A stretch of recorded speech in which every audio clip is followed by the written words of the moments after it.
You don't procrastinate at the beginning. You procrastinate near the finish line.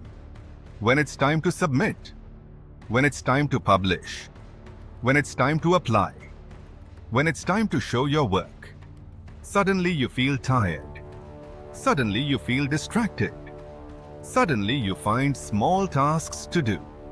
If this is you, you're not lazy. You're not weak. You're protecting yourself. Today, I'll explain why procrastination gets worse right before success and how to break the pattern gently. Let's start with the truth. Procrastination is not always about time management. It's often about emotion management. Near success, emotions become intense. Fear, pressure, expectation, judgment. Because when you are close to winning, you are also close to being seen. And being seen feels risky. So your nervous system chooses a safer option. Delay. Delay keeps you in the identity of potential, not the identity of tested. Potential feels safe because it can't be criticized. But finished work can be judged. So the mind says, let's wait. Now here is reason 1. You fear the new identity. Success changes how people see you and how you see yourself. If you succeed, you may have to raise your standards. If you succeed, you may have to stay consistent. If you succeed, you may have to repeat the performance. And that responsibility feels heavy. So procrastination becomes a way to avoid the new identity. Not consciously, subconsciously. Now reason 2. You fear failure at the final step.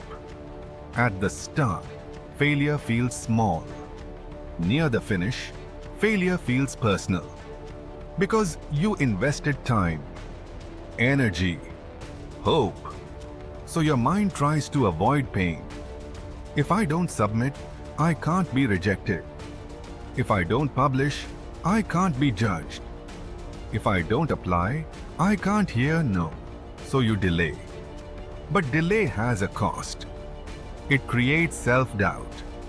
Because you start believing your own avoidance means you're incapable. Now reason 3. You confuse perfection with safety. You think, if it's perfect, nobody can criticize. But perfection is never complete. It can always be improved. So perfection becomes an endless staircase. And you stay on step 1. Now reason 4. You're addicted to last-minute adrenaline. This happens to many smart people. They grew up performing under pressure. So the brain learned stress equals focus. So you delay until panic arrives because panic gives you energy. But living like this drains you. And eventually the adrenaline stops working. So how do you break this pattern? Not with self-hate, not with extreme discipline, with a simple reset. I call it the 3-step finish. Step 1. Name the real fear. Ask yourself, what am I afraid will happen if I finish this? It could be judgment. It could be rejection. It could be responsibility. It could be success itself. Name it. Because unnamed fear controls you. Named fear becomes manageable. Step 2. Lower the stakes. Tell yourself one sentence.